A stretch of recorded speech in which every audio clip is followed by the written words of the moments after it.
Man, I didn't know there was so much beef between doors and carpet. Have we begun? We got.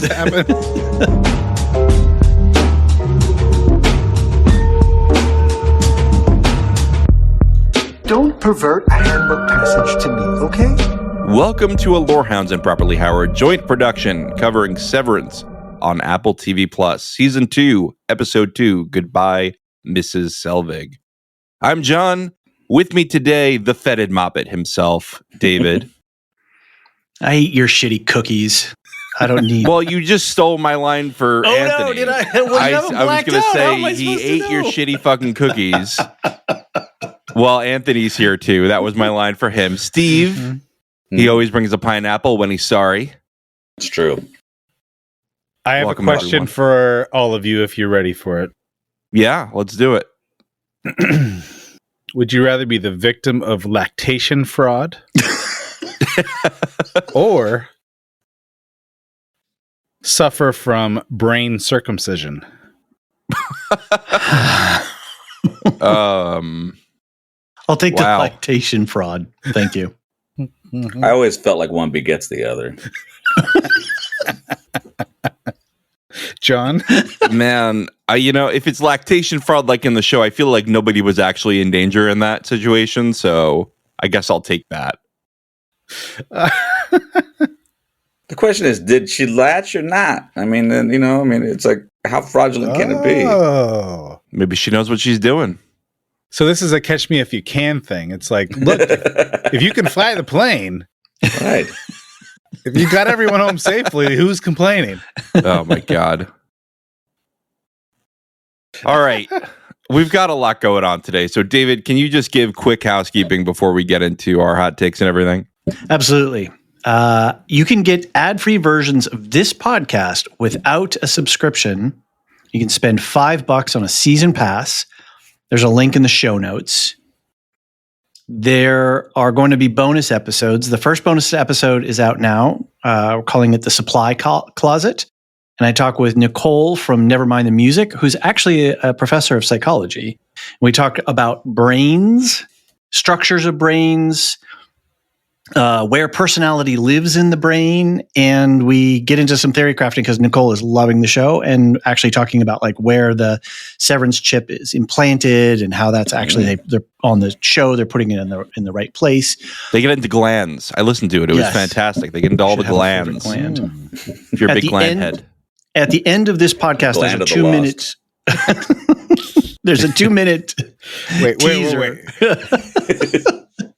I want to just call out the phrase "gland of the lost" because I think I talked over it or someone talked over it, and it is worth considering. Please continue. There's a 2-minute clip at the end of this podcast before the outro credits. There'll be a little clip, and so you can hear Nicole and I talking about what we're going to talk about. So head over to Supercast, $5 season pass, or if you want to become a regular subscriber to the Lorehounds, you can head over to our Patreon or our Supercast. Those links are all in the show notes. You get so much more stuff that way. I mean, come on. There was an error. If you did try to sign up for it, there was an error on the Supercast thing a couple days ago. They resolved it. People were getting caught in a reCAPTCHA hell, just looping back and forth about identifying bridges and motorcycles. They were refining the macro data Basically, forever? I think so. All right. I never could tell a bridge from a motorcycle. You can send feedback to severance@thelorehounds.com. And you can join us on our Discord, our community Discord server. We've got a lot of folks chatting. We have channels set up for each of the episodes. We even have a grand theory crafting channel, which we call the macro data. What do we call it? The macro data theory refinement channel. It's pretty fun. Please like, rate, and review the podcast in Apple Podcasts. And lastly, this is a very specific thing. Patty L, if you're listening, Patty L, your email is not working. We're getting bounce notifications on Supercast. So let me know. I don't have any other way to get a hold of her except to say something on the podcast. So email me at severance@thelorehounds. All right. Just so you know, Patty L could well be my mother. I just want you to know. That's very true. All right. Is she a lactation consultant? She was. Really? It would track to an earlier conversation that was not on record that about Anthony's inability to manage technology. He probably Or set latch, up her by the email. way. Inability to handle technology or latch correctly. And yes, my mother, Patty L., was a lactation consultant for many years. Oh, wow. So it could be that, and also not great with technology. I'll just Runs the mention. family. This could be, we could solve all of these problems just with a simple phone call. Like the classic statement always says, those who can't lactate, consult.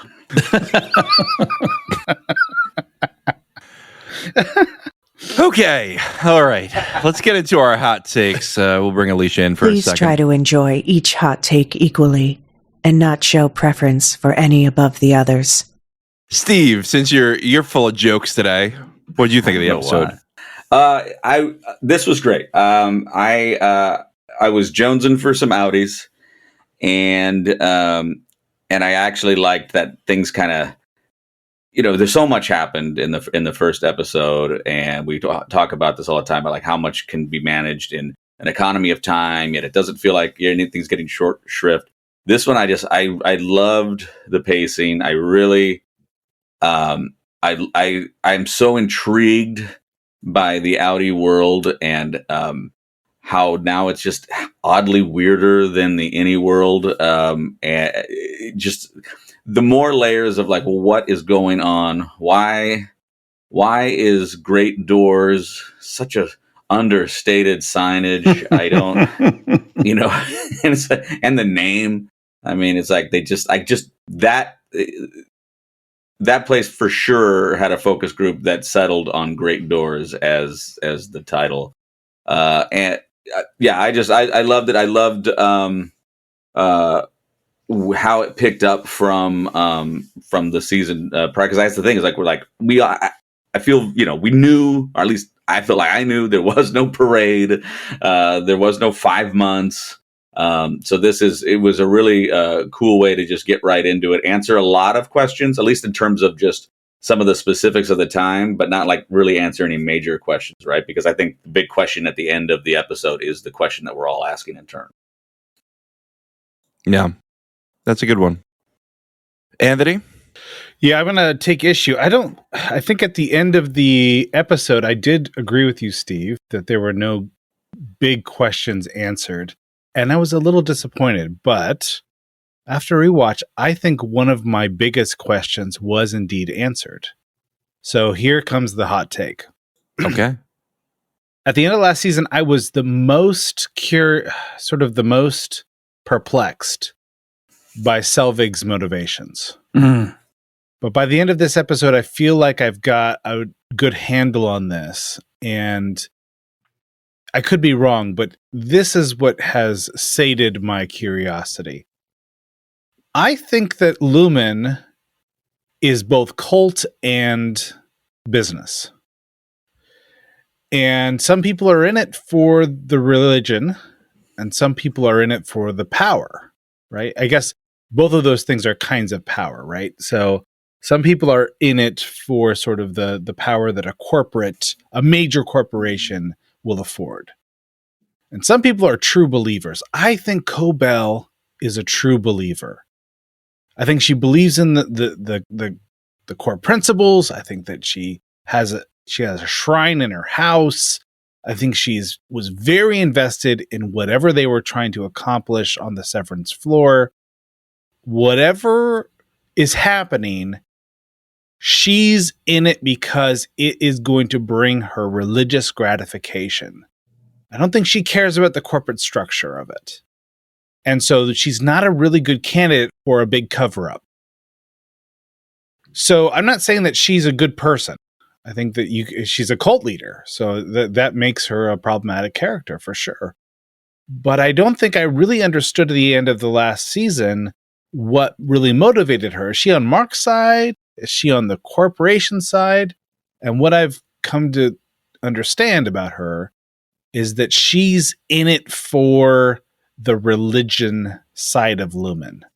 For Kier, not the Egans. Yes, that's right. Yeah, I guess Kier over Lumen or something like that. Yeah. And it explains a lot of her weird behavior. You know, she's acting like someone who will do anything to bring about the second coming or something like that. She's not really in it simply to, I guess, make Lumen look good on a political level.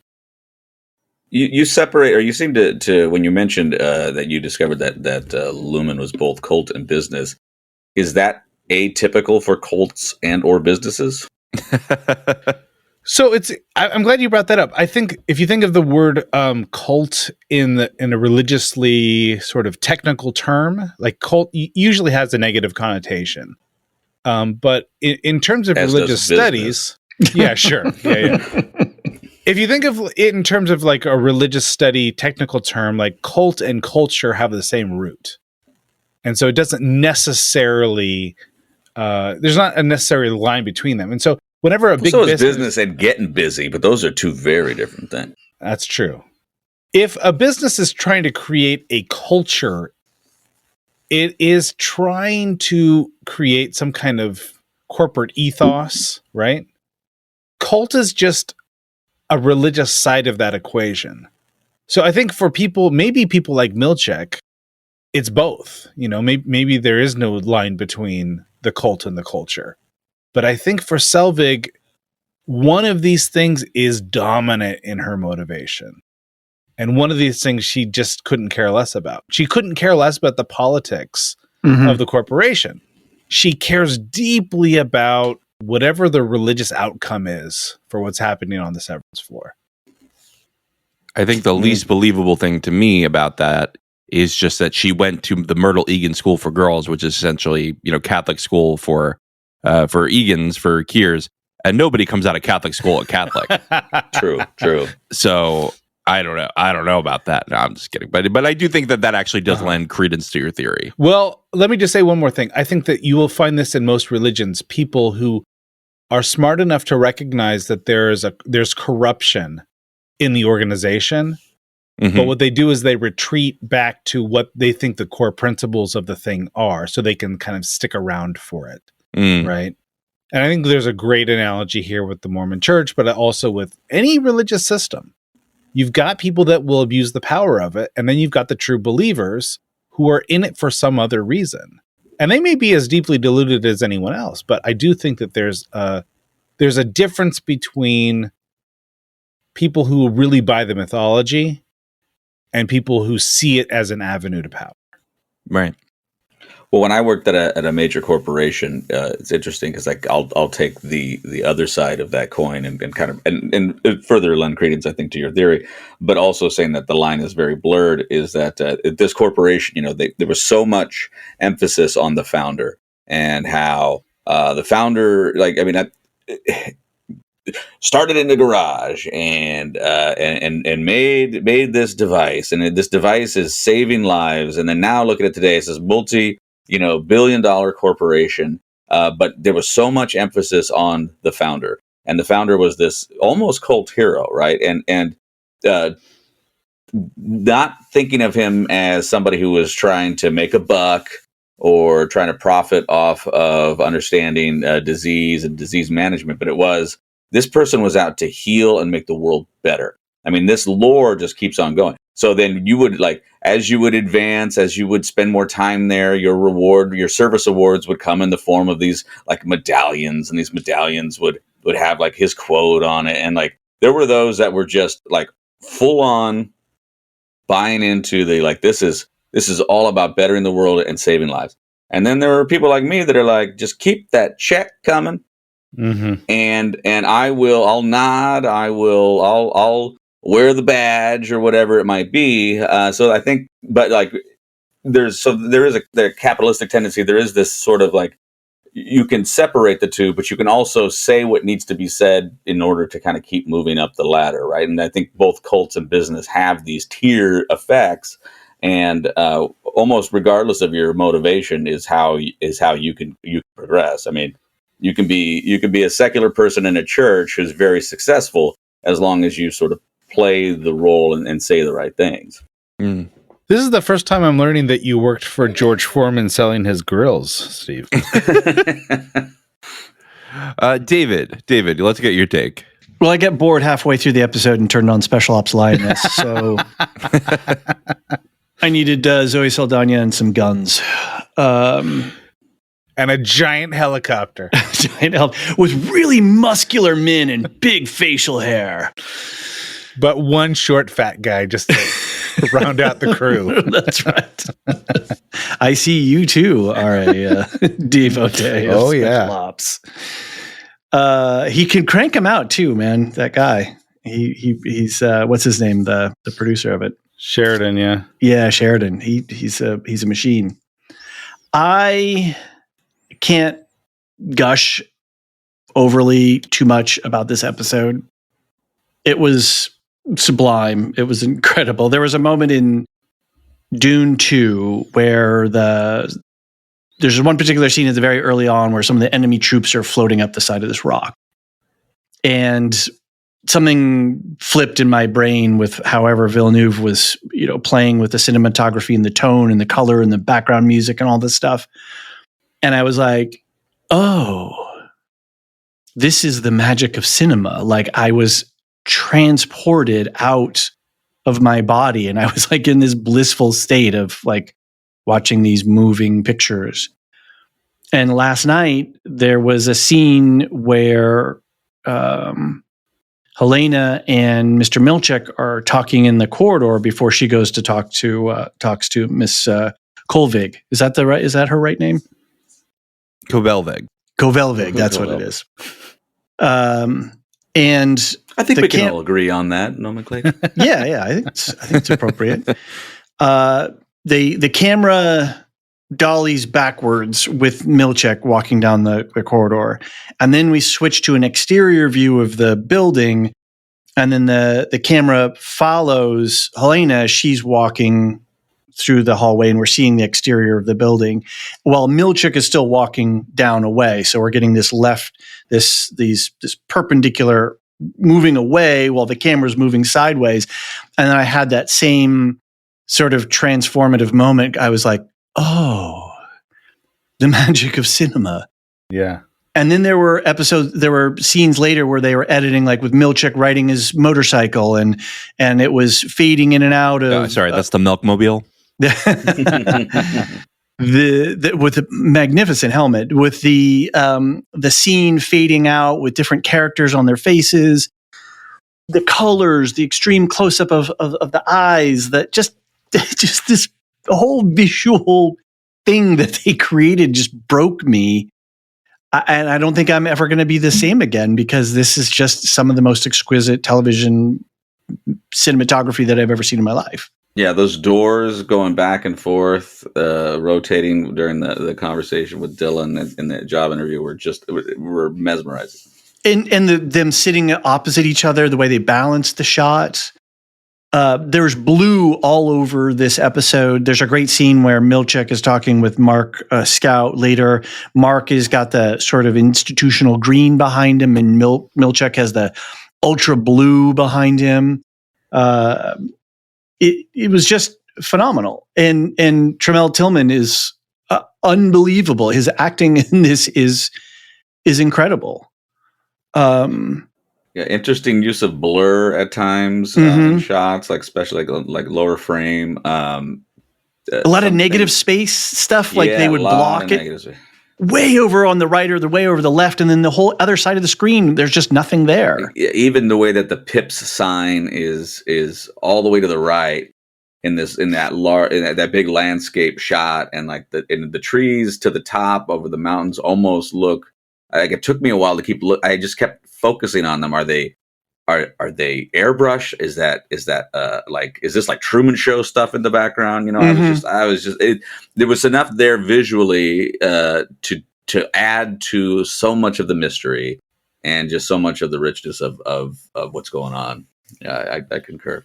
Did you clock the parking lot when Mark is getting out of his car and all those old sort of, I don't know, I don't want to call them middle class cars? It just felt very like, whatever the lowest end Buick is. Exactly. For catalog for that? Like who was that where are they digital? Yeah, was that digital? Was that just a few of them and then they digital? I don't. It was incredible. It was seamless. It was absolutely seamless. There were so many funny one-liners as we've been tossing out. So the writing is so good. The acting is right. I agree. The acting is just on another level. And I guess my only criticism is I didn't really care for the new opening credit sequence. Oh yeah, I thought it was spooky and great. I really liked that. It's a little jarring for me. It's a little AI, weird shaped bodies, and I don't think it's AI. This was actually, I saw a TikTok on this because, by the way, we're on TikTok. We're on TikTok. We make the TikToks. We've got a couple videos on there, a couple clips from the podcast, things like that. So go follow us on there at the Lorehounds.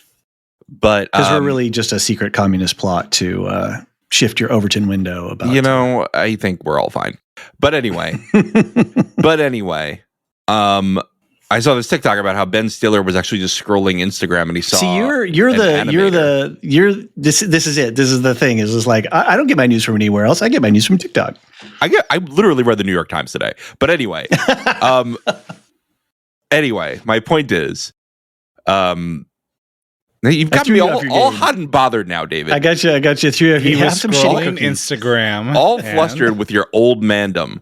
Now, anyway, have some shitty cookies. He saw Ben Stiller on Ben Stiller was on Instagram. He was scrolling through and he saw this animator who had like a really spooky kind of thing, and he hired him off of Instagram to do the season 1 and season 2 animations. Wow. Yeah. So it could happen to anyone, right? All right. I believe that they also do an Alt J video, if I recall. I don't know. Okay. Well, I was trying to be hip. We could find that out. Okay. I don't know. We'll take care of that in post if we need to. Just one little thing on the title sequence, since we're talking about it. Ben Stiller said that the idea for the balloons in the first episode came from the art in the title sequence. Okay. The artist just decided to do the whole balloon motif, and he thought, well, let's bring balloons into the first episode. And that's where we got the that's cool. That wonderful line, enjoy your balloons. Along with fetid moppet. That's my news. Oh gosh, fetid moppet. Was it the first line of this episode? Other than like flashbacks, I think. Yeah, other than the flashback audio. Okay, it was the first character to camera. I had to pause it. I was like, I looked at fetid moppet now, and then I wondered, like, am I going to have to pause every line? Is that what's going to happen? This episode was almost like that. It was almost like trying to make fetid moppet work. And it was just such an utterance of just erupted out of him. Just fetid moppet. Which, I mean, come on. It's the same level of ridiculousness of Rebecca saying, "Don't blame the baby." Like, like, why is he calling her a fetid moppet? She had no control over what happened to her. Why is he upset with her? Oh, I thought it was like a jokey pet name, and he was testing if it was her now. That's how. Oh, is it like her? I thought he was actually calling her a stinky child. Is that like her talisman in what was the Inception movie? Yeah, is that like that? Well, I never watched Inception. That's on my list of things I need to watch. But also now I think that I've heard so much about it that I would not enjoy it if I watched it, and that's just unfortunate. Well, that is an interesting take on that, John, because that would make better sense if it was sort of like some kind of key like inside joke. I thought. That's what I thought it was. Okay. It's sort of like a way to tell, like, are you really you? Yeah, that's what I read it as. Okay. That's But what would the innie have said? Like, what you talking about? Would have looked at him strange, I thought. Yeah, I guess. I don't know. But that's what Devin says. There is a Mr. Drummond in this episode, so I think it's appropriate. Yes. Devin says to Mark, what's my name? And he says Persephone. And she says, can you spell it? And, so that's like, that was their little code. That was their inside joke. Right? Mm-hmm. Yeah. Huh. That's interesting. All right, I took it as an eruption of frustration. And he had nothing else to say. But yeah, that could have been an odd thing to say if you have got nothing else to say. It's true. You stinky child. Yeah. Yeah, because nobody says odd things in the outer world here in the moment. John, what about you? I think I'm going to mostly just echo what people say, so I'm not going to talk for long. I just think that I want to talk about pineapples. And other than that, You've great got episode. theories. Great episode. Like Anthony said, didn't really solve a ton of stuff, but gave us a lot more context. I feel more confident in my theories, not less. And I'm excited to get into the theory crafting. So I saw I was not watching Special Ops Lioness. I was actually watching some Star Trek Discovery on Paramount. And twice I saw an Apple TV streaming ad, and the clips that they were playing of what's yet to come this season are like made my eyes pop out of my skull. I was like, what the F are we in for? So I think for all of our great theories, which, I think are not half bad, we're in for so much more, I think, in this season. 100%. No, I'm not saying you're wrong. I'm not countering anything you were saying. I just think that there's so much more that is yet to be revealed. Yeah. No, I think so too. I think you're right. Although I haven't seen that trailer and I don't want to. No, yeah. It really was like, oh my God. It was disturbing. It shows up on various things I have, and I kind of try to look away, but I do see just enough to be like, huh? So there were scenes that actually made me think of Yellow Jackets. Like, what the hell is going on? People wearing antlers on their heads and shit. I was like, what the hell's going on? Yeah. All right. All right. So let's take a quick break. When we get back, we'll get into our full breakdown.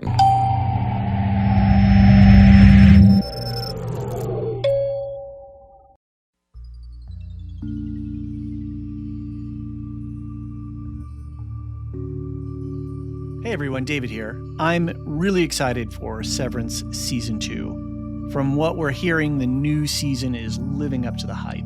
The Lorehounds are teaming up with Properly Howard to bring you comprehensive coverage of the new season. Join John, Anthony, Steve, and myself each week starting January 17th. I think this is going to be a really big show. So here's something special we're doing. We're offering a season pass for just $5. No subscription needed, just a one-time payment. You will get all of our Season 2 coverage completely ad-free. Plus, you can catch up with Steve and Anthony's Season 1 rewatch series, also ad-free. We've got some cool bonus episodes in the works. I'll be sharing more about those during the course of the season on our regular episodes. Now, we know everyone's dealing with a little bit of subscription fatigue these days, which is why we wanted to keep this simple. $5 gets you 10 episodes of the kind of coverage and fun that only we can deliver. I can't promise you a waffle party, but I can promise our coverage will be just as satisfying. Ready to join us? Head over to lorehoundsnetwork.supercast.com. That's lorehoundsnetwork.supercast.com to get your season's pass. You can also find a link to that in our show notes. Look for the link tree, and then there'll be a link to the season pass right there. If you need any help at all, just visit thelorehounds.com and use the contact page. We're here to help. And now, please enjoy the remainder of your podcast listening experience. And remember, the podcast you're about to hear is not the podcast you're currently hearing.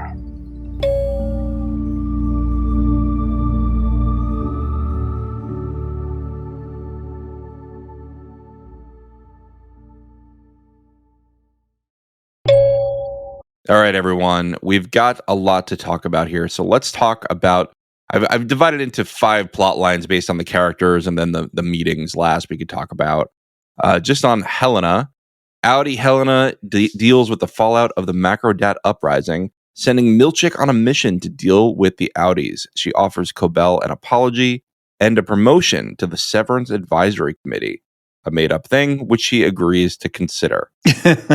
Agrees. She then records a false apology, pretending to be her innie's pretending that her innie's outburst was a drunken joke of her Audi. She watches her innie interact with Mark S., including their kiss. After Mark's plea to the board, she is required to return to Lumen as Heliar. I mean, a lot of great stuff here. The you don't value me, you fear me with Cobell. Mm-hmm. And I love that when she's doing her video, she goes, it was a lot non-Lumen medication that I took. For an arm rash. Yeah. I think Wait, can I just say for an Yeah. arm rash, she was wearing a sleeveless dress. Yeah, right, exactly. Well, Did she it say worked. arm? Oh, yeah, she did. She said arm rash. Okay, all right. Yeah. I think Anthony's theory is interesting about Cobell being a true believer, while Helena is in it for the power, and they're using. Right, she's an apparatchik, right? She's using that. Is that the right way use of that phrase, that word? She's using the structures of power to maintain power. Where I think Anthony's right in that Cobell is a true believer. Yeah, and the idea that like a lot of times I think going back to Anthony's discussion about like kind of religious institutions, you see it in churches where maybe the pastor's son takes over, right? And like it's almost like multiplicity style. The more you get removed from your source as you make further copies, the maybe they get less. They're more about the legacy, and the legacy becomes a little bit more about preserving, maybe the business side, or just making sure that the organization is healthy and can continue for the next generation. And so that generation building becomes the priority over maybe what the initial mission or it was that found it, so to speak. Right. I wonder if Miss Huang also was at this girls' school that Miss Cobell was at. And if this is the same trajectory that Cobell had, whereas she started as a child, like shadowing the head of the severed floor, and then she worked her way up. And that's why she feels so slighted. This is what her entire life has led up to since she was like a child. Somebody posted in one of our Discord channels, I'm trying to find it now, like a side-by-side of Mrs. Huang. Here it is. It's in the episode 1 chat, and it was Hibbity who does it, and that has Mrs. Huang standing next to, and I don't know where it came from, but it's a picture from the school of a young woman in pigtails and wearing like a crossing guard style, but also sort of a young Communist Party style outfit. And I don't think that they're the same person, but there's a similarity there. I think this school definitely is part of the fabric here. Huh. That scene, which I don't think I picked this up till the second time, but I thought it was really interesting when Helly was watching her any kiss Mark. Mm-hmm. That you almost have a reversal of voyeurism. Like, I think that for the first season, these innies almost worshipped their outies as gods. It's like, I wonder what's happening on the other side. I wonder what they're doing. I wonder what kind of muscle shows they're up to. And it was almost like the outies were something to kind of like Tron, right? Yeah, the programmers. Kind of, they were really invested in outside. sort of their real lives on the outside, right? Helly, what is my outie like? Yeah. Helly or Helena is using kind of her innie persona as a kind of voyeuristic gratification.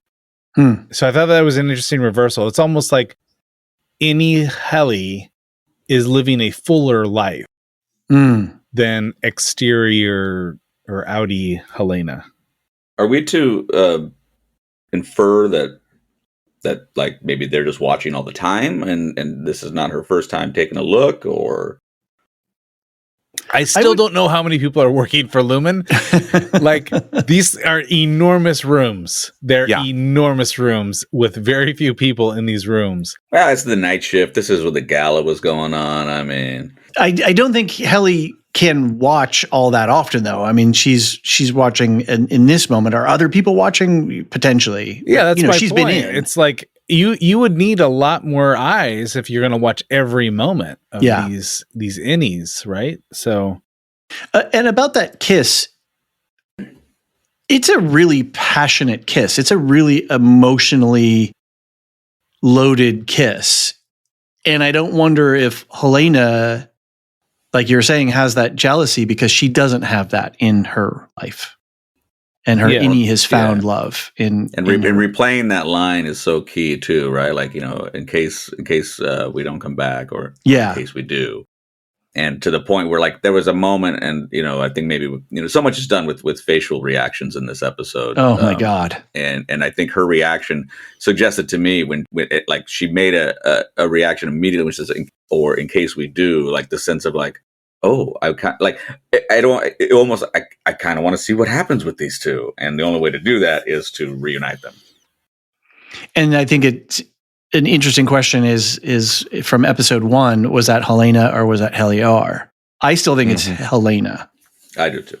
Yeah, I'm Helena pilled. I think it's because there's another clue later, and I'll just call out somebody who said this. There's a clue. Pausin 20 and Eon said Helena's keycard didn't beep when she scanned it going into the elevator. There was a beep with all the others. I was paying attention to that too. Yeah, because I was looking for every clue in that when she went to the elevator. I was trying to find every element there. I saw that comment, and then when I was doing my second watch today, it did beep when she inserted it. It did? Yeah. All right. Well, regardless, we did not see her in the elevator. We did not see her change or anything. No, I think they know. See, here's what I'm worried about, though. I think that we are getting baited into some kind of conspiracy that's going to be completely as a separate point to the main mystery. Mm-hmm. And then we're going to be talking about this for 3 weeks, and Ben Stiller is going to be like, ha, you weren't looking at the goats. Elena's going to become Petey, and we're going to be like, wait, oh my gosh, that was that same season. Oh my God. I found it pretty interesting too that Helena is, she's the daughter, but yet she is so I just got the sense that she had a lot of authority. Yeah, she's at like the VP level or something. Yeah, right? yeah. So you get to see a little reversal with her and Cobell. Out here, I'm your boss. Yeah. Yeah. And Cobell is definitely not taking that advisory committee assignment, right? That's what I read. I think so. I'm not sure. I'm not sure. So. It was this soft, like, I'll consider that. I think she's gone. Maybe she'll come back, season finale or something like that. I think that I think that her vehicle is called a rabbit. And I think that she was meant to, I think she always had a little bit of rabbit in her blood, and she was going to bolt at some point. Interesting. She's going to go off to the caves and be, find the source, find the purity of her belief, her values. A Franciscan monk of the Lumen. She's not done with Kier. That's the one thing I know about Cobell. She's not done with Kier. Mm-hmm. Right. I don't know if she's gonna come back as an ally to the innies or what. Yeah. So there's a couple other thoughts on that kiss from the Discord. Chumbaroony, which what a name, said that scene of Helena watching her innie kiss Mark like she's never had physical intimacy before was very telling. I love how you can see the TV showing them kissing in her eyeball. Mm-hmm. Such a cool shot. And Abby was saying a bit unclear still if it's Innie Helly or Outie Helly. Outie Helly did seem intrigued. Perhaps Helena went back as Helly to check things out. For me, I could see it both ways, right? Is let's see what happens with my Innie and that Innie, or let's see if I have chemistry with that Innie too. Or if Mark S is a house divided, and maybe if he's attracted to Helly R, he'll be less interested in finding Miss Casey. That's a good point. That's a really interesting question because, I was talking with Nicole on the bonus episode about personality and where do you live? Where do you reside in your brain? And where, if they're severing these memories and these different kinds of memories, how are you the same person? And so I almost read it as Helena's jealous of her Innie, and so she wants some of that. But then if Mark S is, the Innie is like getting a vibe shift from her, like, oh, you're not Helly R, you're not the same, right? Then that's gonna be an interesting source of dramatic tension there. Yeah. Whatever the case is, we have confirmation that Mark is the key to whatever they're doing, right? Yes. Yeah. This Mark has company's to finish this project. Yes, this company is going to move heaven and earth to make sure that Mark S is at his station. And if it takes Helena pretending to be his love interest, I think that they're going to do it. That's a good segue. And only 20% up. And he's like, wow. I think 50% would have lit his red flags off. I think they actually picked that as like a generous but not red flaggy amount. Yeah, I almost thought 20 was high. Yeah. 20's crazy high in corporate America. Yeah. We did have a lot of feedback on why is Mark so special. Zatoichi, Pazin, 20, Millie all wrote in and basically said, why is Mark special? What was the order of the Gemma versus Mark special thing? I think Zatoichi summed it up most concisely. I was thinking of the cloning of Miss Casey theory. What if it was Mark's project?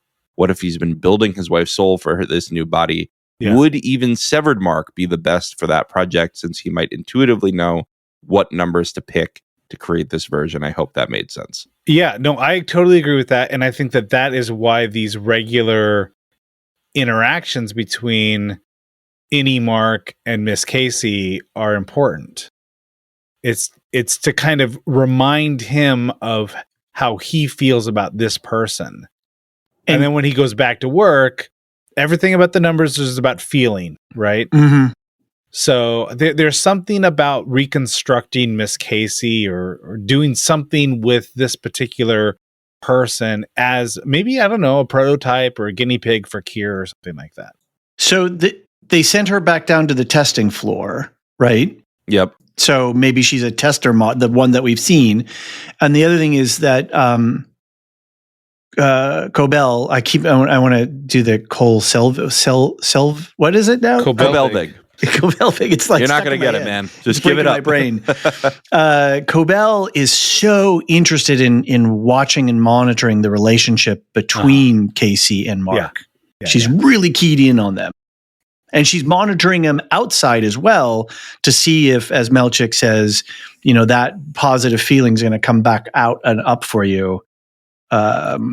She's monitoring both sides of that of Mark. Is anybody concerned that there's too many cloning clues at this point, to the point where we start wondering if maybe this whole thing is to, like, as you were saying, like, oh, this is, they've got us, like, yeah. I mean, I feel like that's as good and it's fine, right? I mean, it's fine to kind of figure things out, because then the show can continue to develop these things out. Because I think part of there's two things. First off, do we know how long this series is intended to go? I don't think we know, but I know that Ben Stiller has the ending known. Like, he is not going nowhere. He is going to a destination. Right. Okay. So which is good. So the question is, like, can this show exist if the big clone mystery, if that's what it is, or whatever the mystery is revealed, and then now, like, because this is almost the whatever this mystery is. Once we figure out what they're doing, is that going to be when Sam and Diane get together and the show just doesn't have that chemistry anymore, and we're just going to follow through with it, and we're just like, all right, let's see what happens. Like how much of this show? And I don't think that it relies solely on mystery, because there are so many wonderful aspects to it, whether it's just visual, is it the acting, the incredible one-liners, in the same world as all this, like, creepy, tension exists. But the mystery is, like, I mean, that's what kind of gets us all frothy, right? So it does make me wonder, like, are we going to find everything out at the end, or will we find things out and then now it's the aftermath? Is that how the show's going to go?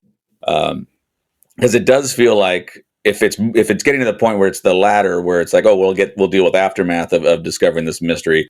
I mean, you could get to it this season or next, I guess, and we could be moving towards that. And that might be why we're getting so many clues to cloning, where it's like, all right, you guys figured that out, but you don't really know how it's going to play out.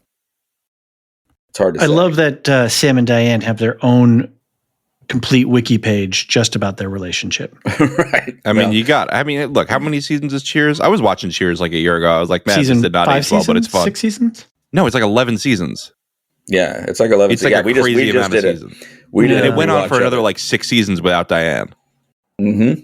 With Ali, Kirstie Alley. Don't sleep on Alley. Kirstie Alley's Rebecca Howe character, by the way. She's got some really She's really got some great fire. scenes. I've always called her Rebecca. Can I just say that I just Rebecca never disappoints. I love it's almost like Rickon. Who is the personality that would be so over the top that they would ignore and annoy Rickon? I love that, like, even Rebecca annoys Rickon. She's just an extra level of too much for even so Rickon funny. to take. So Heather's been like, theory building as well, and she thinks that she's in on the cloning aspect. She's in on the idea that we get these innies that sort of come into the world. They have enough information to sort of manage things, but they're kind of they range between like kind of preschool mentality to adolescent. And then she's like, then you go to the outside world, and it feels like there's a lot of severance floor rejects that are just wandering around, right? Like Rickon being one of these guys that knows just enough how to type, but maybe not as well to spell, right? Like, and there's just this element of like he knows that he should be wary of Milchek, but he's easily distracted by a magnificent helmet. Like there's just elements of these these people are like kind of half baked, and I thought that was a really interesting thing. And then looking at talking about cloning and seeing the Dylan, and I think it's what Mr. Sabrisa, or I forget exactly his name, but like obviously they're parallel, but there's so much like similarities that adds to the cloning element that sometimes I feel like, okay, it's a little heavy on the concept of cloning. Like maybe they're not pure replicas. Like maybe Rickon and Mr. Drummond are coming from the same, whatever ooze that they're making, right? Like there's similarities in how people are looking or maybe behaving that suggests that there's a lot of like beta testing going on here, and Severance is like the next step of that, right? Like they've been doing it in other fashions, like pre-Severance.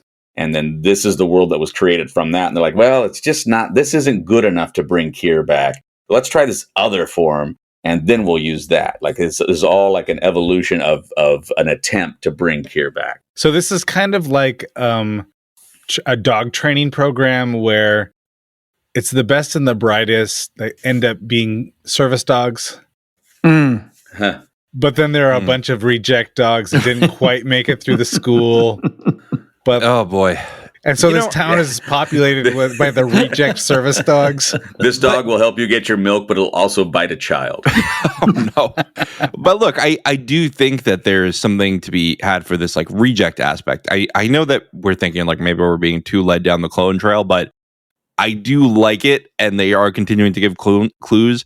The pineapple thing is throwing me off too, because pineapples are one of the fruits you can clone. You can graft them basically into And new have sex fruit. with. Okay. All right, Steve. I forgot to mute. Wait, Steve, are you saying you can't have sex with other fruit? Because I got news for you, man.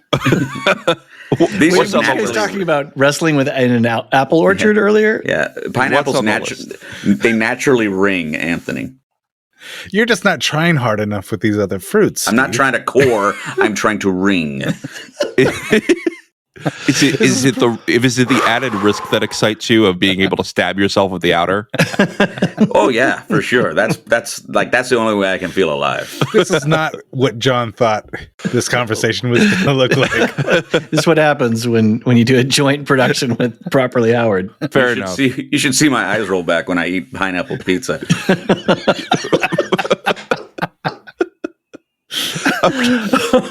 That is some spicy salami. So anyway, the pineapples are clones. That's all. Look, if you are cloning pineapples, you're going to have a lot of duds, and you're going to need to get rid of them every time you need to do a gift basket. You're going to have the pineapple front and center.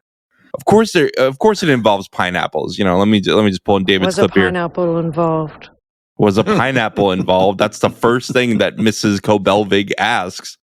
Is it was a pineapple involved, because they have a surplus of them. They have a surplus of goats. I'm sure there's a big goat milk economy coming out of Lumen too. So easily swayed.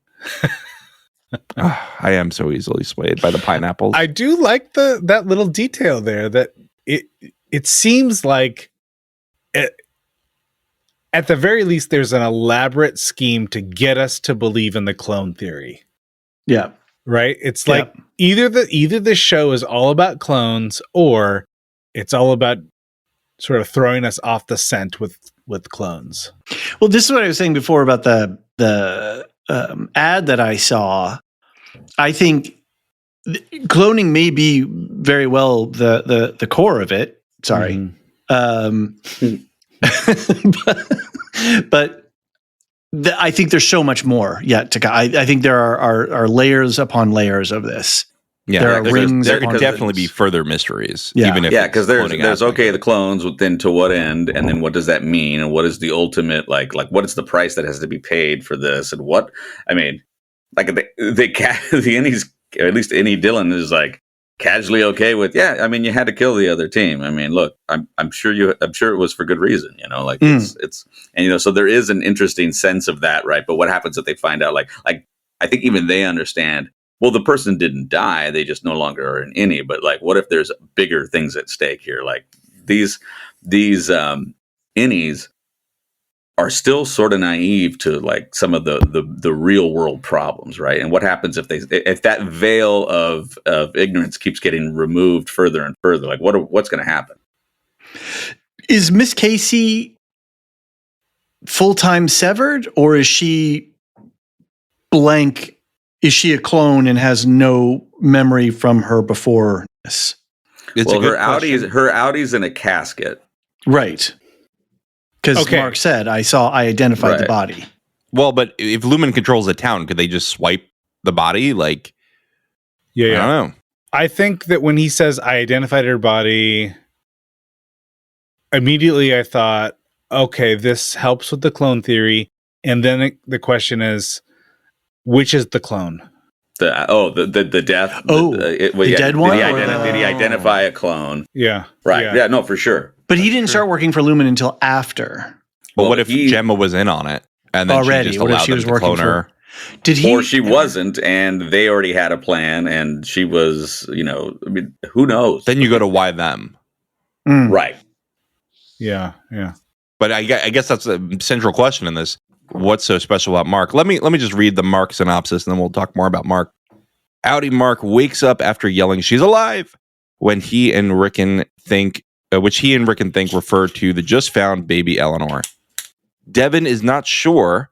Mr. Milchick arrives to pry the trio for information and explain the overtime contingency, promising they won't be bothered by Selvig again. When Devin brings up Gemma over breakfast, Mark gets angry and storms off, telling Devin he's planning to quit Lumen. The camera reveals Mr. Drummond spying on them. Mr. Milchick then tries to convince Mark to stay at Lumen with a 20% raise, which he eventually decides to do. At the end of the episode, he confronts Selvig and asks about Gemma before she runs him off the road in anger. What is going on with that? I mean, the fact that she ran him off the road, I will say, I always say don't subvert my expectations, exceed them. I was like, all right, she's probably going to like back up real fast and like drive away and evade him. I did not think she was going to literally just drive right into him. I saw her as freaking out to catch him off guard to get past him. That's how I saw it. And maybe I didn't necessarily. I knew she needed to hightail it out of there. I didn't read it as she was going to potentially. The honking of the horns suggests get out of my way. Oh yeah, I don't think she was trying to kill him, but really like aggressive. I mean, maybe she didn't hear the Gemma thing at all because she was still stewing over the insult to her cookies. I think she knows how bad her cookies are. They were purposely bad so that Mark would suffer. They're made with breast milk.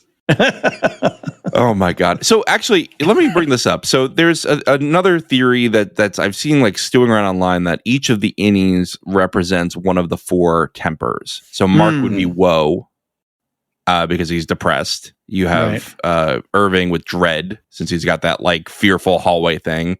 Dylan obviously frolic, and Helly being what's the other one? Malice, because she's the one who's always like angry and attacking and trying to kill her Audi I think it tracks pretty well, and that's what I was thinking until this whole thing of they only want Mark S. That's what throws me off of that. But I do think Mark S has the woe for days, you know. I think Dylan. I think inner Dylan might be more frolic. Outer Dylan, I would not say that at all. I mean, are we to infer from his story, at least from his resume, that the only reason why he may have taken the severance program is because he just needed full-time work? Yeah, he needed insurance, which is crazy, right? I mean, that is such an interesting of all of the ones to kind of break down, his is just like, I got nowhere else to go. I can't hold a job or whatever it might be. And so that's to me, that's got maybe a little bit more woe to it, right?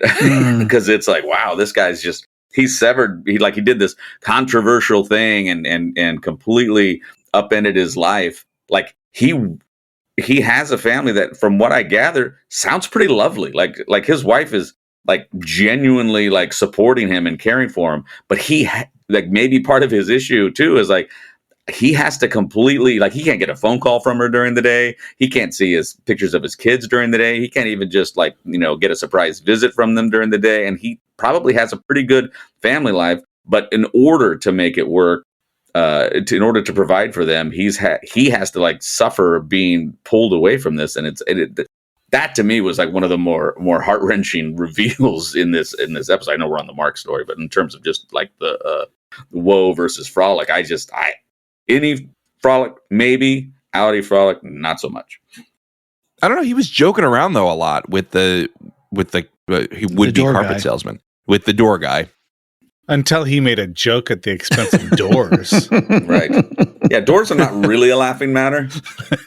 What kind of a door would you be? You know, what would everybody be? I was like, first thing I was thinking like revolving, and then like when he said pocket door, I'm like, yeah, you're pretty good. You got that. But isn't that such a good metaphor for severance? Is that you just tuck yourself away for 8 hours? Yeah, yep. My daughter mentioned that. I thought, oh, that's a nice little motif. What about a garage door? Garage door was my second. Oh yeah. For just a couple days, I think it'd be fun to be Jim Morrison. Oh, so which days? That I think that depends a lot. John, who was the person who brought up the 4 different tempers? Oh, nobody from our Discord or anything. I just saw that somewhere. No, I had dug it. I dug that up. Okay. I like that on a literary... On my season 1 rewatch, as I was getting to the end of it, I caught that, because then I read the Macro Data Refiner's Handbook from the Lexington letter right as I was finishing my season 1 rewatch, and it was like right there. So I like this theory on like as a theme, like in order to sort of bring an interesting theme into the story. I don't necessarily like it as a plot device. Oh, you mean matching them 1-to-1 for the that's right. Yeah, I think that there's it's nice aesthetically to have that symmetry. You know, she's definitely malice, he's definitely woe. You know, all of that business. I don't know if it has much impact on the plot of the show. Yeah, I would agree. Yeah, and I think that's fine. Especially, although I'm with you, especially now that they only want Marker. If they don't need anybody else, then I don't think it matters. Although Mr. Drummond does have the word frolic tattooed on the webbing of the hand of his... You'll never guess where woe is tattooed. I got an idea.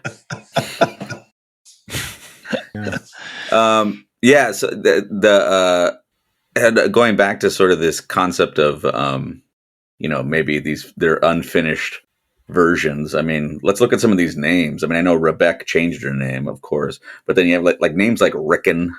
You know, it just like they're not regular names. Like, was he Rick N? Right, Devin. Right. Right. Like maybe, yeah. At one point she was Dev, last name N. Right. Like same thing with like he was Rick and then N. And then now once they're out, they're just like their full name. Oh, they're Rickon. That's Devin. But if he's not a real person, how could he come up with gems like they cannot crucify you if your hand is a fist? Well, because have you talked to Chat GPT?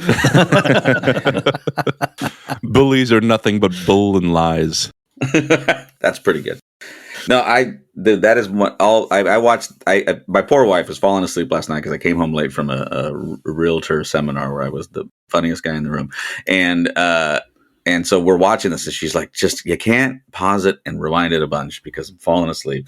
But man, when she was like, Devin says, "I agree with Rickon," and Rickon says, or she's all, "Rickon is right," and he says, "I agree." I thought that was hysterical. Like, I mean, Rickon's got some great ones, but that particular, and the way it's just all within the flow of conversation. It's, again, going back to what we talked about before, was how we really appreciated that the show respects the intelligence of its audience. And that's like, to me, just one of those examples where it's like, you either catch it or you don't, and it really doesn't matter because we're moving on.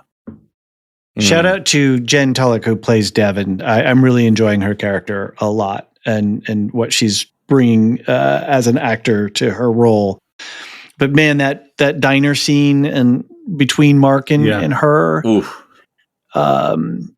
the change that Mark goes through, that Adam Scott is as an actor, is to go from his happy-go-lucky innie and to this really woeful character on the outside is just an incredible character. And one of the things that struck me in the episode was he has beta fish.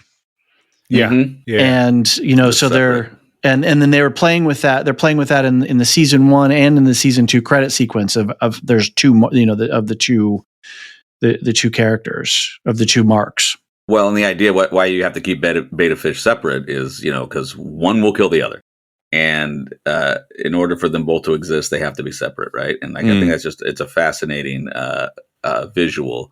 And I really, and then that diner scene was so powerful. It was so it was so meaningful, and it really worked in terms of, like, you're seeing him, he's ready to quit, but he's missing a third of his life to process grief.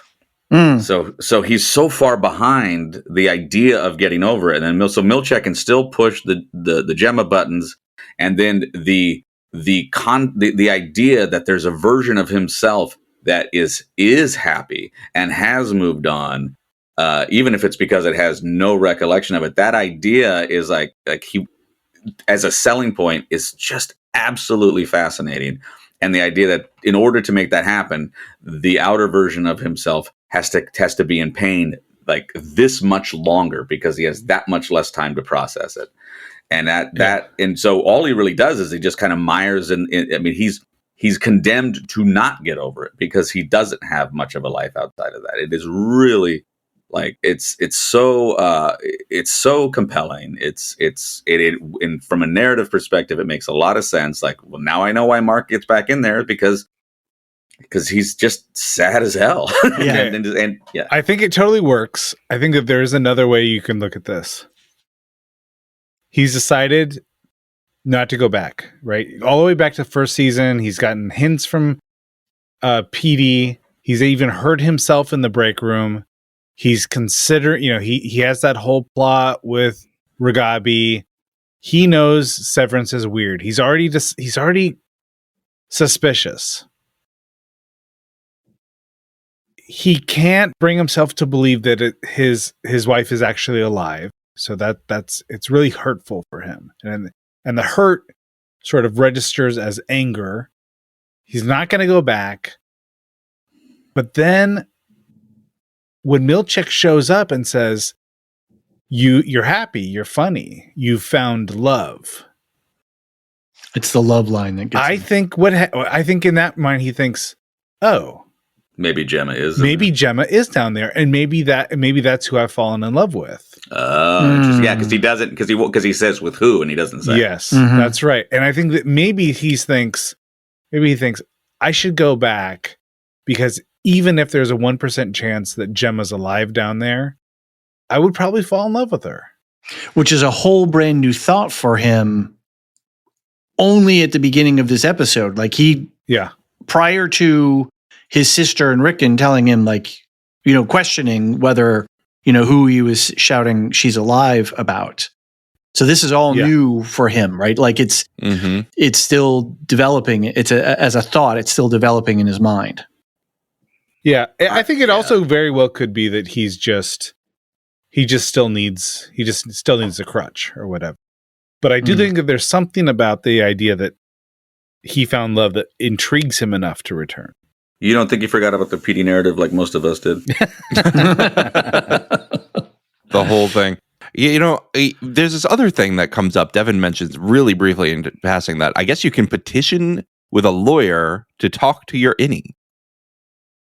Where was that? In the diner scene. It was in the diner. Okay. She's like, oh, maybe we should speak to him again. Whatever, as a lawyer, maybe we could. I know you can petition. So I just, is that true? Do they ever grant that petition? They don't grant the resignations. And how could you, right? Like, in order to do that, you would have to either work the overtime contingency, or you'd have to have some sort of communication via Lumen, right? And and there are multiple contingencies. So that's the other thing, is we don't know how all of those play out, right? Like, are any of those something that can actually be controlled by Lumen? Who has no punishments? No punishments. No and punishments interesting that they use that. He uses the wellness checks as kind of a carrot for Mark. And first thing that happens when any Mark walks in, he realizes the wellness center's gone. Yeah. I have to compliment the writers for backing last episode of all innie and then this episode all outie. Just beautiful construction that mirrors the innie outie itself, right? And it was so good. It was so smart to start the season this way. Well, just the how one of the things I completely appreciated and thought was great was that, like, one of the things that happened at the end of once the season 1 ends, you're like, oh my gosh, what's Outie Mark going to do now that he knows that his wife is alive? And you look back at how well that was constructed and the timing, and how when he comes back in, and how it's like, no, you don't know that he knows that. And to pick that up was, like, to me, that was a real subtle, important reveal that added just a little bit more tension to this whole experience, because you start thinking, well, if he knows that, then what's going to happen here? It's like, well, that's how you can keep this thing moving along, because there is no definitive evidence that that's what any Mark was talking about. And that just, it's a little bit of just all these little subtle things that really show how well constructed this is, and how it can keep you just off from your theories. And to consider the fact of the a season 1 filming to a season 2 filming, and then with all of the disruptions in between, and then the tension between Erickson and Stiller, that they're able to create this cohesive artistic and it's science fiction, whatever words you want to throw on top of it, but to have a cohesive vision and put that on screen, unbelievable and just phenomenal. Can we agree too that there was no in-universe time passed between, Mark just took off the weekend and then went back to work? Totally. There was no 5 months like they were telling me. Oh yeah. I think 5 months is fraudulent, as is the paper. The paper was they invented the paper and then redacted the paper. Mm-hmm. I mean, just the mind, just the mind games that they're playing on these people. Did you see the original photo that they photoshopped them into? People found it online. It's an Eisenhower motorcade. Oh, it is. So okay, nice. So and if you look at the 4 of them, that's just their staff faces. Picture. No, that's just their staff picture. They just graphed the same exact photo. poses. They just put that right, because obviously they had to get like the intern to do the photoshopping because it was overnight. Because the intern. Yep. And that's awesome. Why Cobell's name is still on the computer. That's why the wellness center is like haphazardly taken down. Yeah. It explains a lot. And I know there were questions about that in the feedback last week, but yeah, for sure now. Okay. I also got the sense, and this is my wife's perspective. She's like, I think that the Cobell thing on the computer wasn't just a time thing, but also they're still kind of messing with Milchek. Yeah. Because at the end of the day, this did happen on Milchek's watch. Let's a little passive aggressive. Yeah, let's get some feedback, and we got a voicemail actually about Milchek.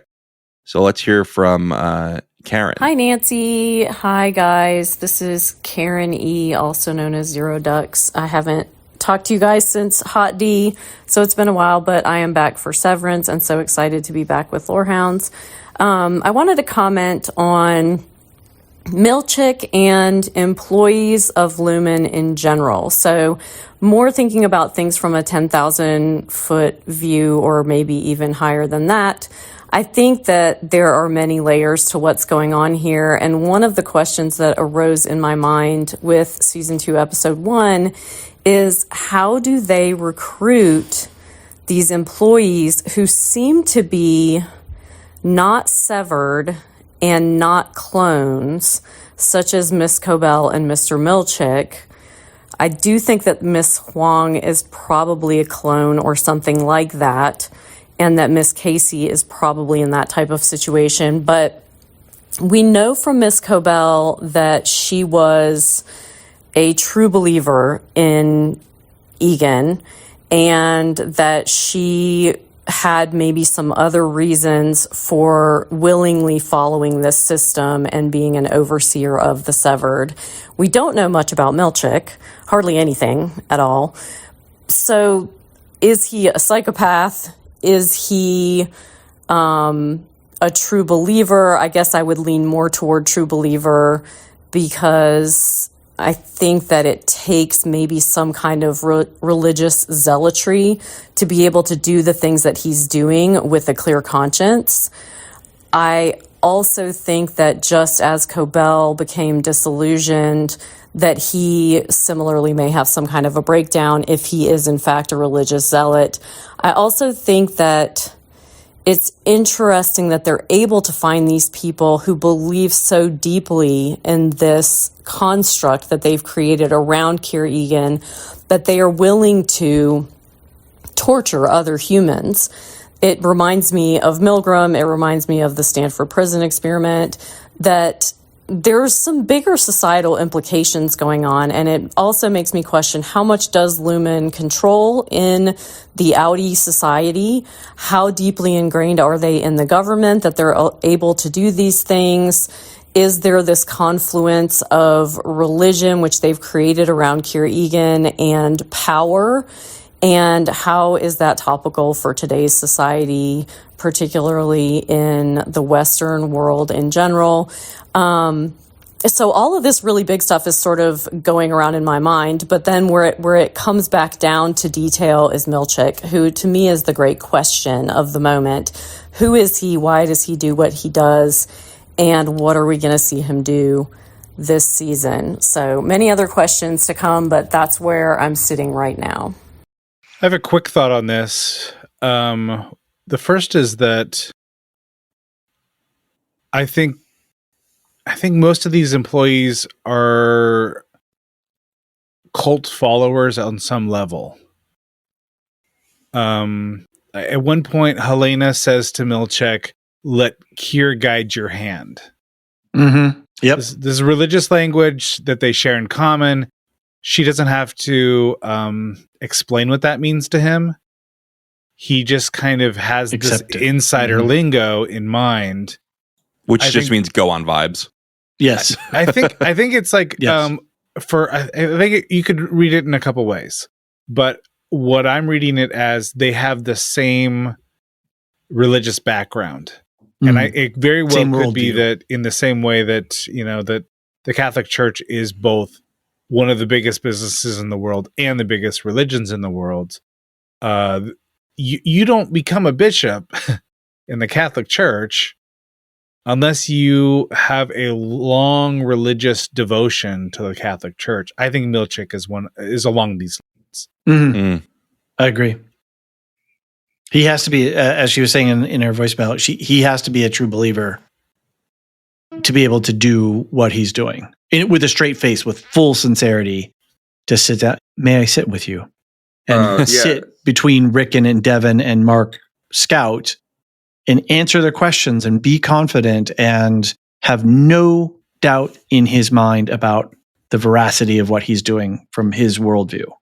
right? Having spent a brief afternoon at the Scientology Celebrity Center,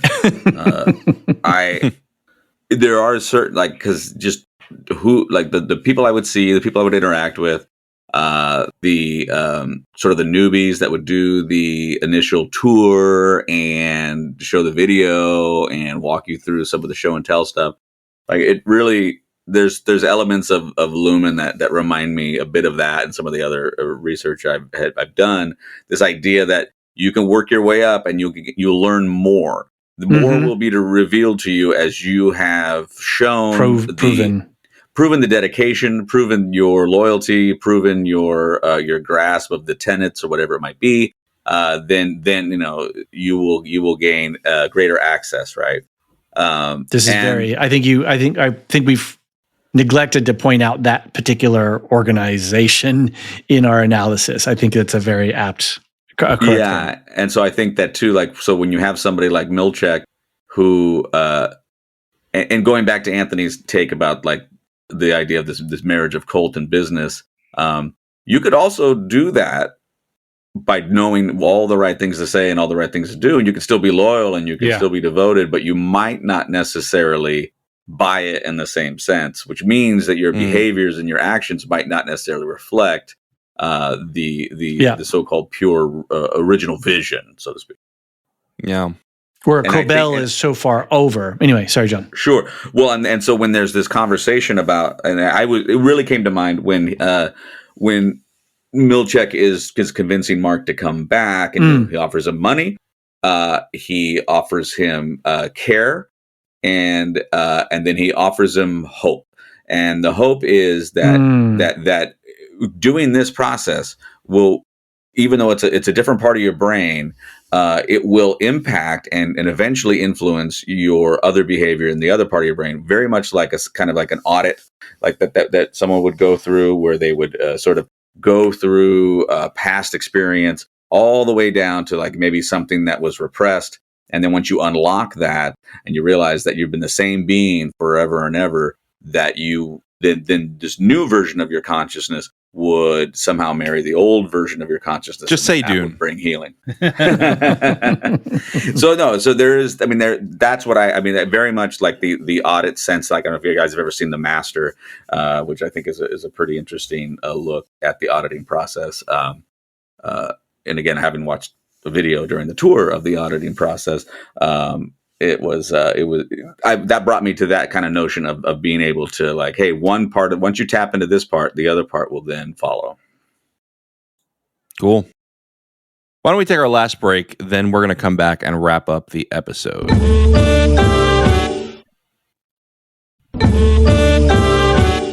And we're back.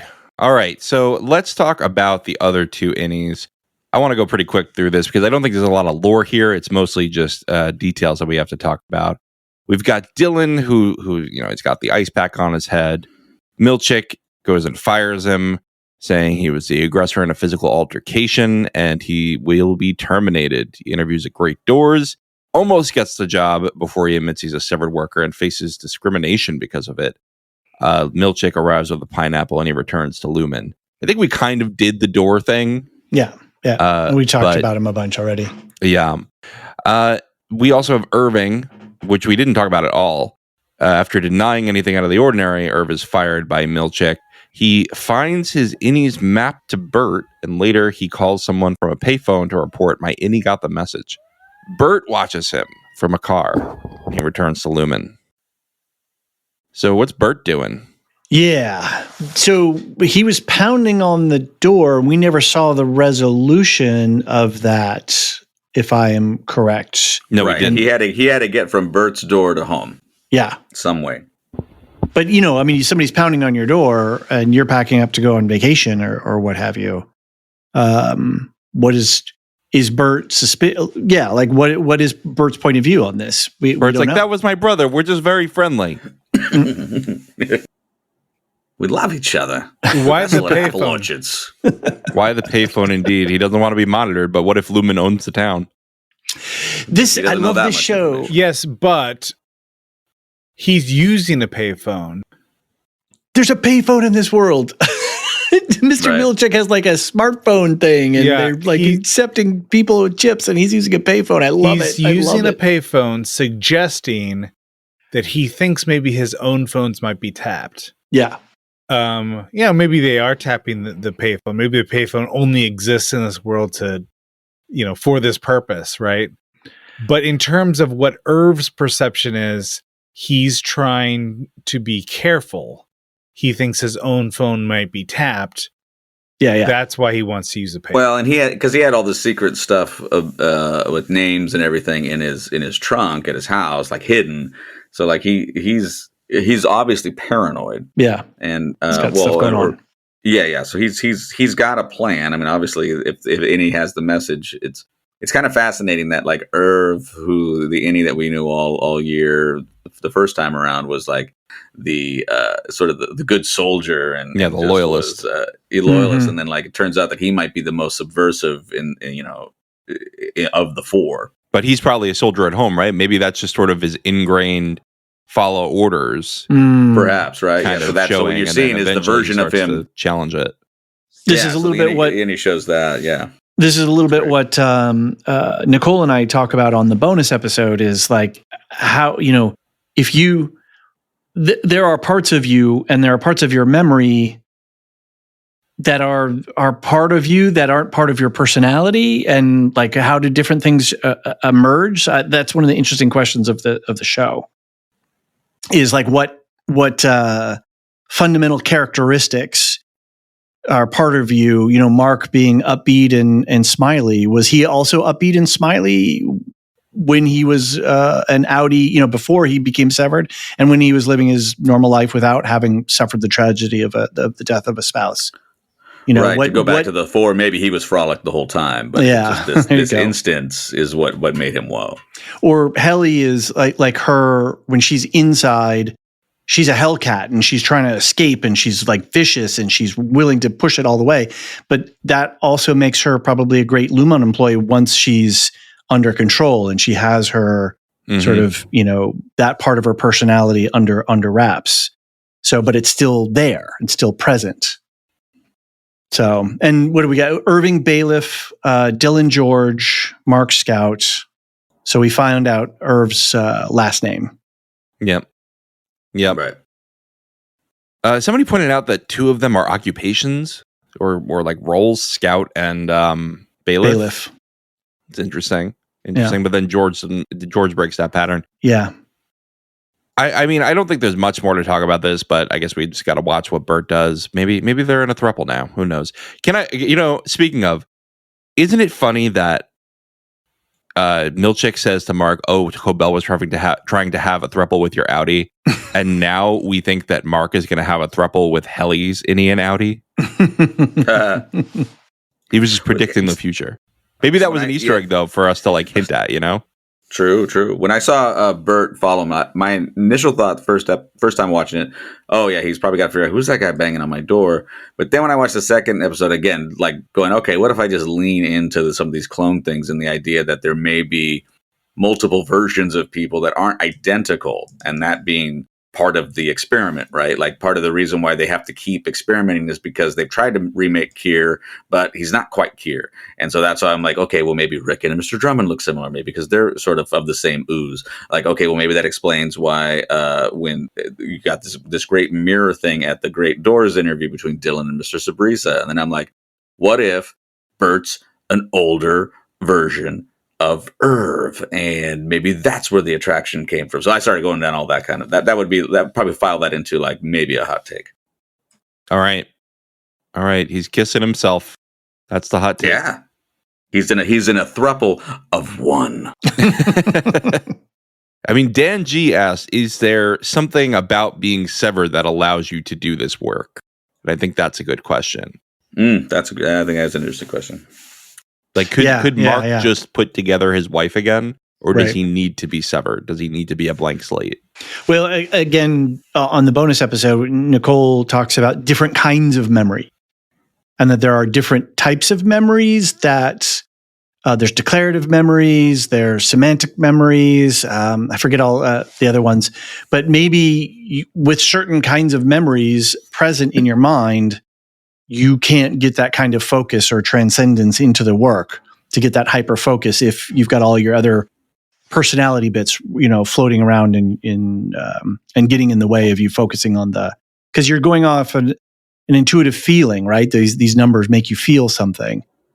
And if your part of your intellectual mind is too busy with, I got to pay the bills and I got to get the kid to the vet, or get the dog to the vet and pick up my kid from the daycare.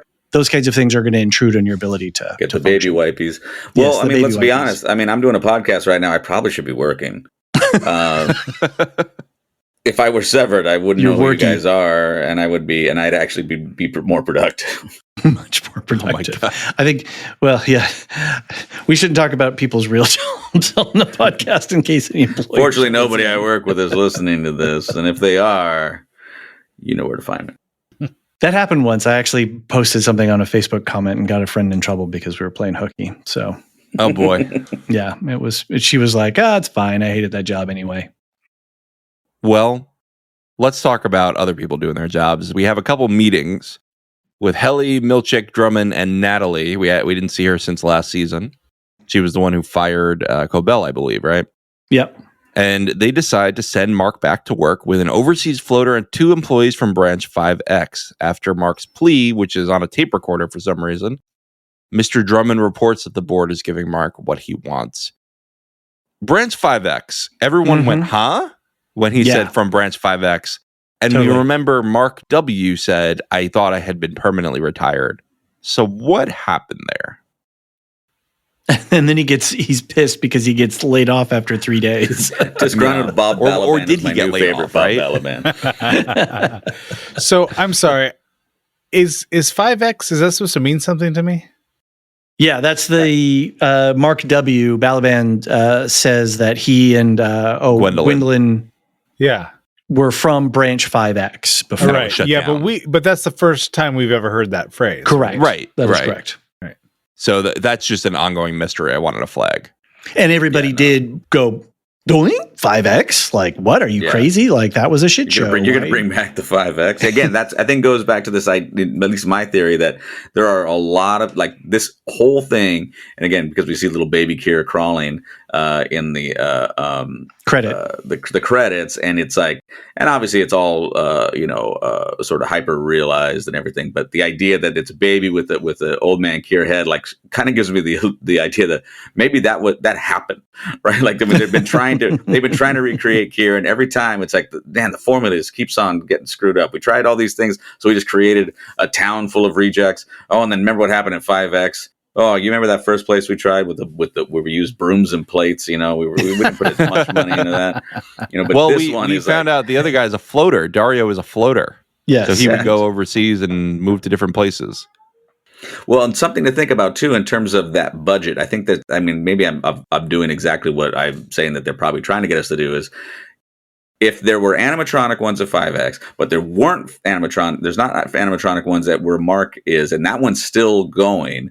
But there were plates and broomsticks where Dario was. Like, what does that say about either time or budget or how long these people live? Like, it's time. It becomes such an odd thing in this, and that those three realities are existing and Dario's probably the youngest of all of them. Yeah. So how does it work that he's in a place that, like, so it mustn't have been a time, could have been a budget thing, but it could be, it just adds so much layer of, like, what the hell is going on? What is going on? I think we all have that question after this episode, and it's going to be an exciting season to go through. Anybody else have other thoughts on this episode before we head on to... Yeah, did you notice the Latin phrase on the back of Milchick's? I translated it. Yeah. What was your translation? Google translated it for me, in fact. And I posted this on my Blue Sky and I threw it in our thing. Remedium hominibus, a remedy for men. Yeah. So that was in the first season too. Yeah.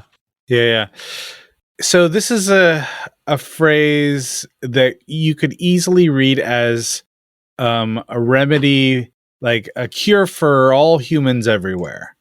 Whatever ails them, we're going to cure the humans. Or You could read it as, what ails you? It's humanity. Well, you're going to need a cure for that ailment. Yeah. Right? Yeah. So I don't know if this is just something that specific to Milchek or if this is something that's supposed to. No, Mark's car had it as well in season 1. Interesting. So it's the license plates for this area. It's for Kier, PA. It's So- like specific to that town. I love the idea that it's cure, like it's also translated cure for man, cure. I think it's fascinating. I like it. I like it. Also, I don't, because I have to look at everything, including newspapers that are just red herrings. I want to know, is Dieter's Brother a band? I know that it says Dieter's Brother live, no minimum at one of the bars that Milchek speeds by, and I just can't help but thinking, who's Dieter's brother? Is he a one man show? Is that a band? I have to know more about Dieter's brother. I don't think we'll ever know. I just want to call out with this license plate. It's not a state license plate. Correct. Suggesting that this guy's maybe the entire campus is the town. Maybe this is a vehicle that only stays on campus. And Helena says in her apology, or her contrition video, she says, our friends and allies. And allies is a really weird term to use. Allies are geopolitical, right? Or like in terms of advocacy, right? But I'm saying like they have control, they have allies, right? You know, we're allied with these things. So do they? How much do they have their control? Are they a special tax district like Disney is in Florida? Interesting. Yeah. About the a remedy for men. Wherever you put the comma, if you do put one, it reminds me of How to Serve Man in The Day the Earth Stood Still. Shout out to every single sci-fi film ever podcast, where it's the cookbook, right? It's not how to be of service to man, but it's how to cook man. Oh, which I think The Simpsons did a spoof off of. If we're gonna do that, is not She's Alive at least an homage to Frankenstein? Yeah. That's good. Ooh. That's good. Ooh. I'm going to be just collecting all these license plates. Let's see. Milchek LFS 159. Yep. Mark YCL 624. I think Herbs is HDR 559. So, Anthony, could you just figure that one out? Yeah, I think that this is going to reduce to a prime number at some point, right? Numerology. I think there's only one needle drop on this one. Young Man's Blues, 1957 by Mose Allison, who was a really influential American jazz and blues pianist, singer, and songwriter. And The Who would regularly cover this song at live shows and concerts and stuff like that, and almost made the song more famous than the original. But then a number of other bands have also covered it. But it's the one song we get when Dylan's driving to go to the interview. So with that, we could get the idea of most people are familiar with the cover than they are the original, right? And that would go along with some of the cloning concepts that we might be having here. Oh, good call, good pull. I like it. All right, let's talk about what else we're doing on the network. But first, let me just say, if you want to write in, thank you, Nancy, for collecting all the feedback. Severance@thelorehounds.com is where you can get emails to us. You can go on the Discord. Nancy pulls some from there, and just chat with us. We have a lot of fun. And voicemails. Find us in the link tree. You can find us all on all the socials and all that. You can send voicemails. Just take a voice memo with your phone or something. David, can you just tell me what's going on the network? Maybe I should have Anthony and Steve talk about their own podcast first. Yeah, if you are interested in the weird, wild world of Lumen, you're going to be even more interested in the weird, wild world of Cocktail. What it was, the actual Speaking factual of Scientology. life, the actual factual life of bartenders in the 80s who sometimes go to the tropical islands. Sometimes they go to art shows and punch out the artist. This is a very strange movie. It's a horribly made movie. I hated this movie, but I love talking about this movie with Steve. Gosh. Yeah, Tom Cruise's Audi is punching out sculptors, and his innie is in Jamaica wooing Elizabeth Shue. This ties into Severance. Did you hear that Adam Scott said that he didn't train at all for the running scenes? He just watched Tom Cruise running in suits. He said Tom Cruise runs in suits better than anyone in the world. Oh, I see it now. Yeah, that Christian Bale used Tom Cruise as his inspiration for Patrick Bateman. Oh, it's funny. David, what else is going on the network? I have no idea. Okay. Never mind the music. You heard from Nicole on the bonus episode. They just did a bonus ep of their own on the Grammys. Yep. So check that out. They got plenty of weekly podcasts on music and psychology. Great stuff. We have Radioactive Ramblings doing their Red Rising read-through and doing their studio. I think they just finished. Red Rising? Yeah, there was a final episode I thought posted. Oh, for the first book, but they're going on. Oh, is it multiple books? Okay, it's gotcha. like 5 books, yeah. Okay. So they got plenty of time. Okay. You can go listen to that series still, and they've got their Studio Ghibli. I'll finally say it so nobody yells at me today. Movies that they're covering. Also, Wolf Shift Dust just wrapped up Silo. I think they've got like one other bonus episode coming out. Right, and I think Alicia was actually talking to one of the writers, and hopefully something will. She knows Hugh Howey. Don't you remember my impression? No, I'm Alicia. I know Hugh Howey. That's the writer of Silo. She, I believe, her and Jean have a lot of stuff coming up for Comics Versus because we've got a whole bunch of Marvel shows this year. So, yep. If you are of the comic book fandom type, then hold on because there's a lot coming down the pipeline. And if you're only on the Severance feed, don't forget to subscribe to the main Lorehounds and Properly Howard's feeds. You already heard what Properly Howard's doing. Lorehounds are going to be doing White Lotus coming up, Wheel of Time, Andor, The Last of Us. Plenty of content to come, plenty of bonus stuff. Don't forget to stick around to hear a sample of the bonus episode that you can get on the season pass or on the regular Patreon or Supercast subscriptions. Until then, I'll leave you with this quote. Your so-called boss may own the clock that taunts you from the wall, but my friends, the hour is yours. Hey, Nicole, how are you enjoying Severance Season 2 so far? I'm loving Season 2 of Severance. I can't wait to explore the brain science of what they're doing in this hypothetical universe. Speaking of brain science, you and I know I said, 10, 15 minutes should be fine. We just talked for half an hour about brain science. And I don't know, that seems sort of on brand, but you were talking about the limbic system and the different types of memories. Yeah, the limbic system is really where our soul is seated in our brain, both with the hippocampus and the amygdala and its relationship to the frontal lobe and how our brain is structured in terms of how it manipulates and forms memories. It was really cool to explore the pineal gland, especially, and how in this Severance world, I really feel like those are the areas of the brain that are being manipulated in order to make this innie-outie personality shift happen.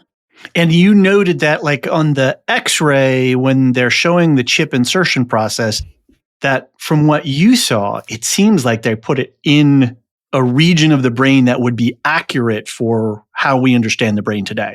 For sure. The limbic system is right in the middle of our brain. It's surrounded by all the different lobes, the temporal lobe and the parietal lobe. And the limbic system's right in the middle of it all. And in the brain scan, when they showed the chip inserted, it was right where the hippocampus and the pineal gland would live. And I jumped out of my chair. I was like, oh my God, it's real. It's really happening. And it really makes me think of the Neuralink technology and how far that can go, which is a different conversation, but interesting for sure. Nonetheless, yeah.